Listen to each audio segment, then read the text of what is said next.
नहीं गुरुजी, कोई बात होगी नहीं, मेरे जैसो भैया भगवान मोय अगले जन्म में दे। मेरा दिल भर आया,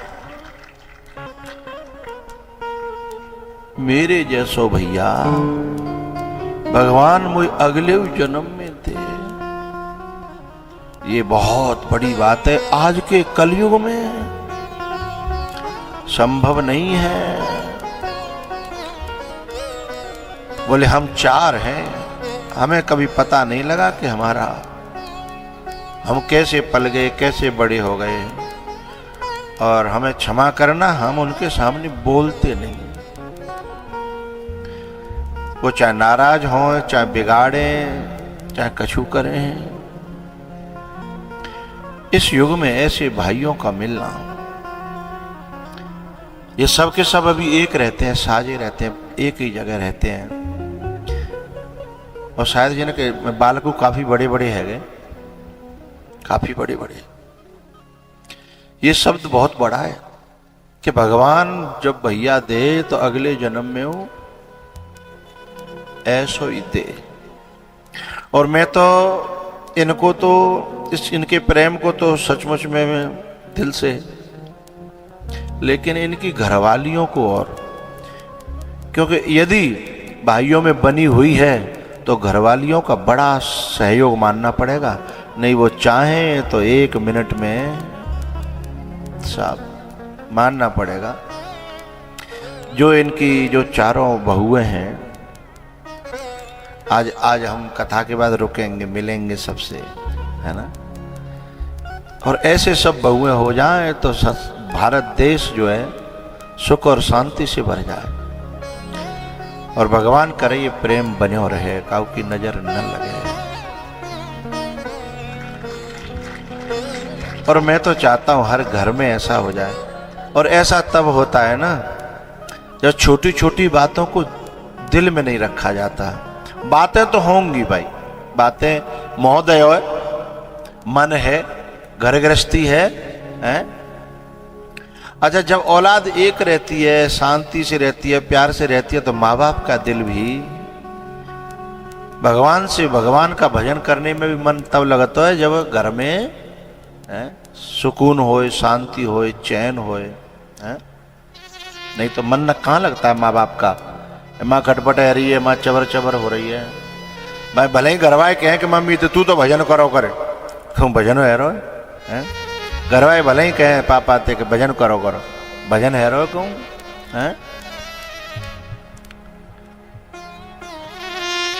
तो बात वहां पे चली थी कि जहां दिल प्रेम से भरा हो ना, वहां कोई फूट डाल नहीं सकता। जबकि संसार में आज फूट डालने वालों की कमी थोड़ी है, चुगलखोरों की कमी थोड़ी है। चाहे वो लखनपुरा हो, चाहे वृंदावन हो, वृंदावन कोई कम नहीं है। अरे अयोध्या में ही तो मंथरा है? शकुनी जो है हस्तिनापुर में ही तो है। भगवान कृष्ण के द्वारिका में भी उनके भीतर में रहने वाले भी बहुत सारे लोग ऐसे थे। खुद की औलाद थी एक, उन्होंने खुद भगवान से ऐसा शब्द मार्ग में कहा था। तो जहां प्रेम से भरे रहोगे ना भैया, तो फूट डाले वाले संध नहीं कर पाएंगे। तो जो जवाब जाने बालक ने मोह दयो, तो भाव देख के फिर सारी बातें वैसे ही खत्म है गई। और सब बात जो है वो सब बात है मैंने कि तो बस तुम सेवा करो, अच्छी बात है जी, तुम्हारा भाव रहना चाहिए। तो जब कोई भैया यूं कहे ना, या कोई माँ यूं कहे कि ऐसो बेटा मुझे अगले जन्म मिले, तो समझना कि हम सही ट्रैक पे हैं, सही रास्ते पे हैं। यदि कोई बाप कहे बेटा से कि ऐसो बेटा मुझे अगले जन्म मिले, तो वो सही ट्रैक पे है, सही रास्ते पे है। या बहू ते सास कहे कैसी बहू भगवान अगले जन्म में मुझे दे, तो बहू को समझना चाहिए वो सही ट्रैक पे है, सही रास्ते पे है। आज मैं बहुत इन बातों से मेरा दिल खुश होता है। ये मेरे परिवार हैं, पहले के बहुत पुराने पुराने बोए हुए बीज हैं।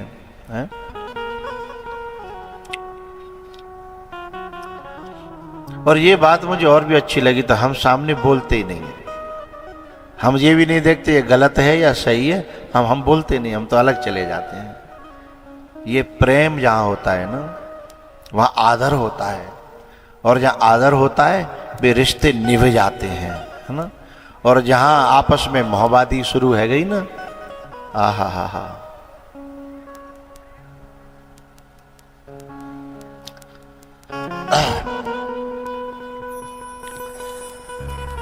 तो मंथरा के दिल में प्रेम नहीं था, वो चबर चबर कर रही है, इसलिए दाल गल गई उन असुरों। सुर नाम तो सुर था, सुर माने देवता है, लेकिन भीतर वृत्ति असुरों की है। कभी कभी बहुत से लोग ऐसे होते हैं कि वे उनकी गिनती तो देवताओं में होती है, पूजनीय लोगों में होती है, लेकिन स्वभाव गुण कर्म असुरों जैसे भी हो सकते हैं। मंथरा ने इधर संद लगाई, और इधर जो है जो दशरथ जी महाराज जो मुकुट को सम कर रहे थे। सम का मतलब है सबके लिए समान, सबको प्यार करना, सबको लेके चलना है। और एक होता है नेक नेक की बात पे मेरा तेरा, मेरा तेरा, मेरा तेरा। जी छोरा छोटे को, जी बड़े को है, जी छोरी छोटे की, जी बड़े की है, जी मेरी घरवाई है, जी बाकी है, अलग अलग सब भेदभाव शुरू हो जाएगा। उस घर में बाहर के नैया में तो भी अपने आप नेरो के रह जाओ, फिर बाहर भाई की जरूरत का। भीतर ही जो है मैं और मोर तोरते माया, जे ही बस कीने जीव निकाया। तो दशरथ जी महाराज ने देखा कि भैया ये मुकुट जो है टेढ़ा होने लगा है, तो उन्होंने कहा कि अब ये माथा इस मुकुट के लायक नहीं रहा। ये माथा यानी अब मैं जब पद के लायक नहीं रहो, जब तक ही आदमी ऊपर बैठे हुए पद के लायक है, जब तक सबके साथ समता को व्यवहार रख सके, सबसे प्यार कर सके, सबके प्रति उदार भाव रख सके, ये तो टेढ़ा होने लगा। उन्होंने कहा अब मैं इस मुकुट को पहनना नहीं चाहता। तब उन्होंने निर्णय किया कि श्रवण समीप भय सित केशा, मनहु जरठ पन अश उपदेशा। मनहु जरठ पन अश उपदेशा।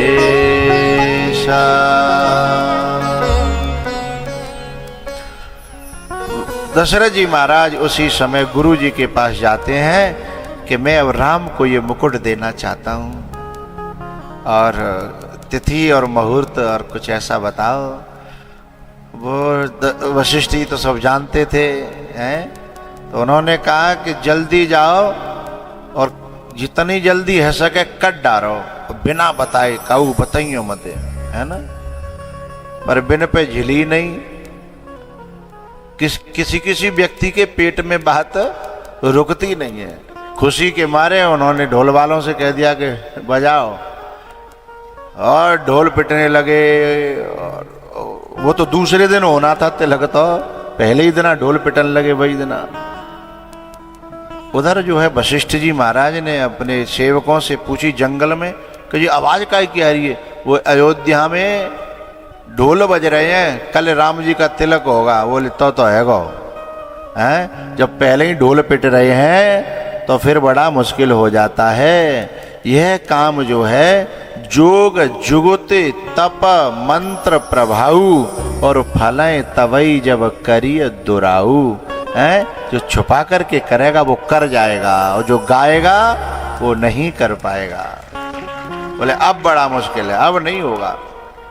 तो कहा भयो दशरथ जी महाराज शाम को घर पहुंच नहीं पाए। बातें पहले तो मंथरा ने नेक देर में के कई ने 2-4 बेर तो काफी युद्ध करो, पंगो लयो काफी है, लेकिन आखिर में पटक ली है मंथरा ने। और फिर वाने मंथरा अपने माथे पे बैठा ली, आदर के मारे बोले तू तो मेरी आंखों की पुत्री है, तेने मेरी आंखें खोल दी। कभी कभी ये चुगलखोरों की बातों से ऐसा लगता है कि आंखें खुल गई, जब होता ऐसा तो आंखें फूटती हैं उस समय। ये आंखों को फोड़ने का काम करते हैं और लगता ऐसा है कि खुल नहीं। जब कोई काऊ की बुराई बतावे और यूं कह के देख तो पता ना मैं बता रही हूं, तो हमें तो लगता है कि आंखें खुल गई, लेकिन सच बात तो ये है वो गंदगी है जो हमारी आंखों में पड़ गई है, उससे आंखें मूंद जाती हैं, बंद हो जाती हैं, फूट भी जाती हैं। मंथरा की केकई की आंखें फूट गई। अब उसे दशरथ जी का प्रेम दिखना बंद हो गया, राम का भी प्रेम दिखना फूट ही तो गई। राम जी का इतना भारी प्रेम कि राम जी जैसा प्रेम केकई को कौन कर सकता है साहब। दशरथ जो है कौशल्या के महल में इतना नहीं रहते, सुमित्रा के महल में इतना नहीं रहते, केकई के महल में सबसे ज्यादा रहते हैं। उस प्रेम में भी दोष दिखने लग गया, और जब ये दोष दिखना चालू होता है तो हमारे गांव के लोग कहते हैं कि जहर की दवा है जो जीभ से भीतर जाता है, मुख से भीतर जाता है, लेकिन जो जहर कान में होके भीतर चला जाता है वो पेट में नहीं जाता, वो मन में जाता है, बुद्धि में जाता है, और बाकी दवाई का डॉक्टर पे अभी बनी ना है।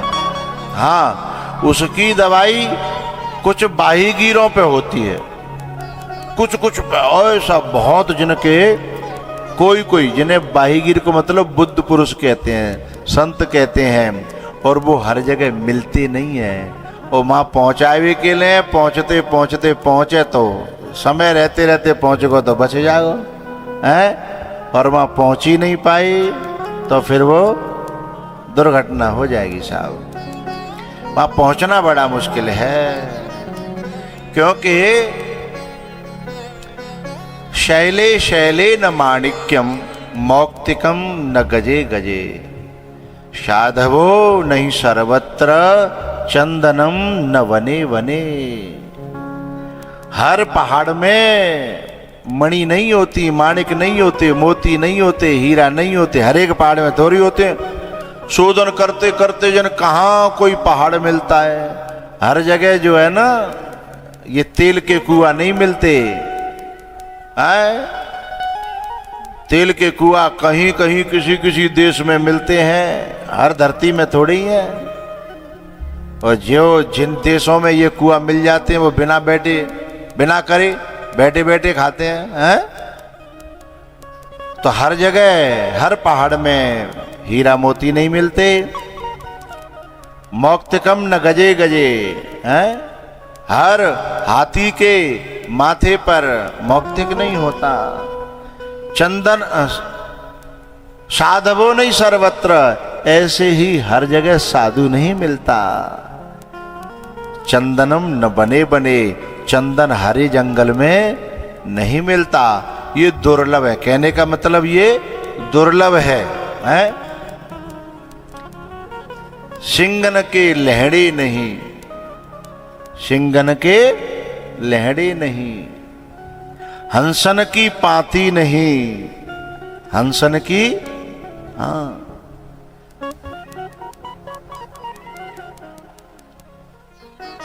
तो इनका मिलना बड़ा दुर्लभ है। दुर्लभम त्रयमेवैतत् देवानुग्रह हेतुकम मनुष्यत्वम मुमुक्षत्वम देवा महापुरुष संश्रय। महापुरुष का मिलना बड़ा दुर्लभ है। इसलिए कान में हो करके जहर घुस गया कैकेयी के। इतने साल पुराना प्रेम, उसको मिटाने में साल नहीं लगी, महीना, हफ्ता, दिना, घंटा तो ऐसा का तो लग गए होंगे, घंटा, कहां साल और कहां घंटा। साहब आखिर में सूक्ष्मता से कहूं तो कैकेयी ने 2 वरदान मांगे। अच्छा, ये 2 वरदान मैं 2 उंगली कर रहा हूं। कैकेयी ने कभी इन्हीं 2 उंगलियों से दशरथ का प्राण बचाया था, और कैकेयी ने इन्हीं 2 उंगलियों से आज दशरथ के प्राण ले लिए।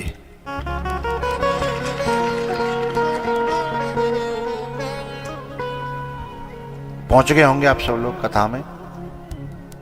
देवासुर संग्राम में इनके रथ के पहिए का कीला निकल गया था, तो उंगली डाल करके पत्नी ऐसी हो उस समय युद्ध में भी साथ दे जाए, अपनी उंगली तक को कटवाने को राजी हो जाए, उस समय मरते हुए पति को भी नारी अपनी पे आ जाए तो बचा सकती है।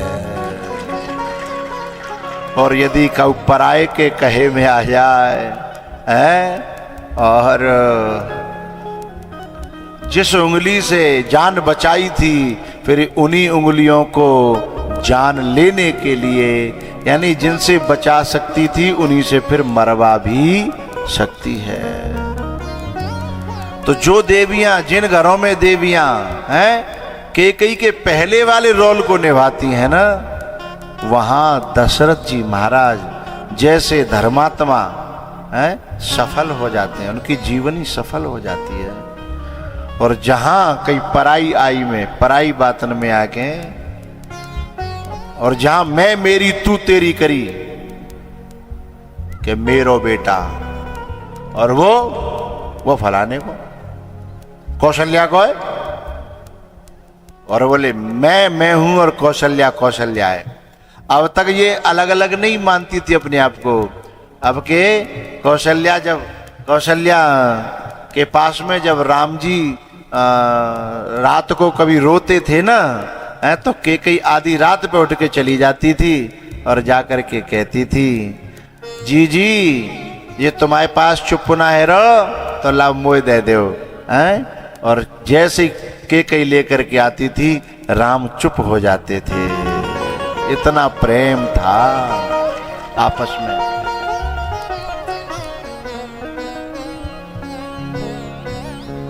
भैयाओ, जब वरदान मांग लिए हैं और राम जी जो है जाने को तैयार हो गए हैं,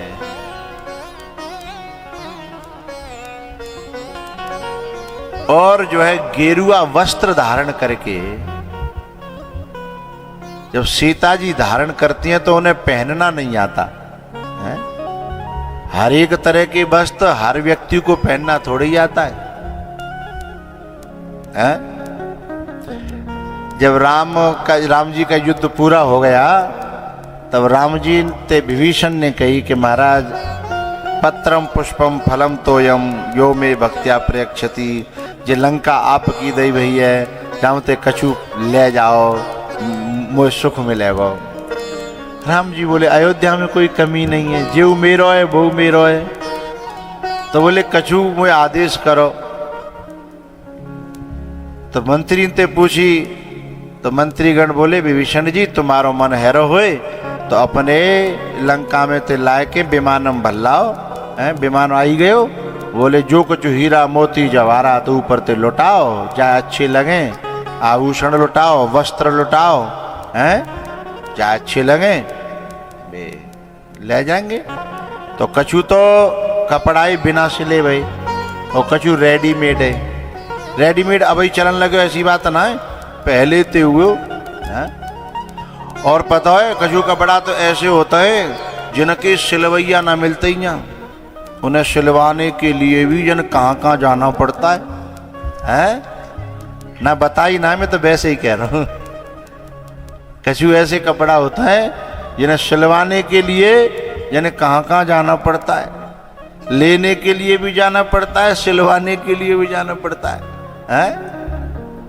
तो अब राम विभीषण जी ने सोची कि सिलवाए कहाँ जाएंगे, हर तरह के साइज के सिलवाए दो, तो जो जा अच्छा लगेगा वो ले जाओ।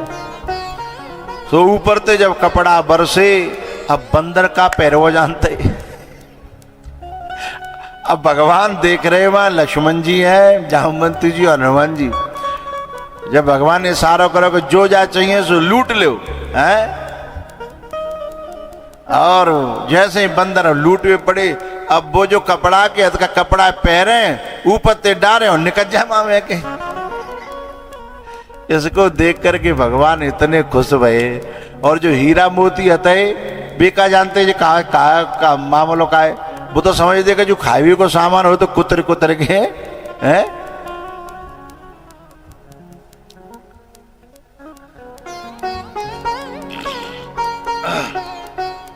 तो बात काय पे चली कि सीता जी ने कबहू साध्वी कपड़ा, गेरुआ वस्त्र जो साध्वी पहनती हैं, वैसे कबू पहने नहीं। तो वे कैसे पहने? वे तो और तरह कपड़ा पहने। तो फिर जो वशिष्ठ जी की पत्नी है ना, गुरु माता, वो बुलाई गई। वे साध्वी वेश में रहती थी। बोले इन्हें जब वो कपड़ा पहनाती है ना तो पूरा समाज रो पड़ा कि राजघराने की बेटी राजघराने में ब्याई और आज कहाँ जंगल जा रही है। जिसे कपड़े तक पहनना नहीं आता वो कैसे 14 साल काटेगी, हैं? लेकिन फिर भी जानकी जी ने, हैं? रघुवर संग जाऊं अवना अवध में,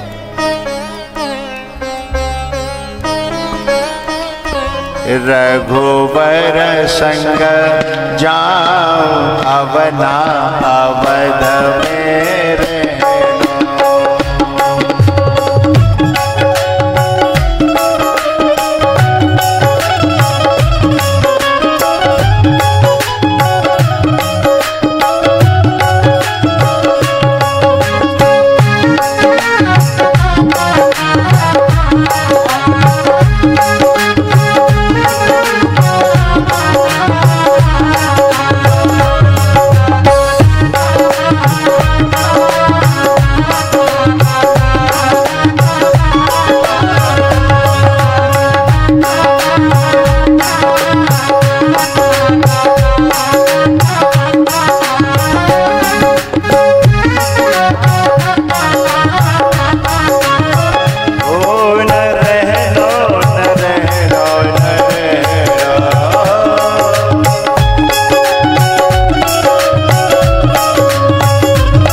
जोगिया बने हैं जोगन बन जाऊं अब ना अवध में रहनो रघुवर संग जाऊं अब ना अवध में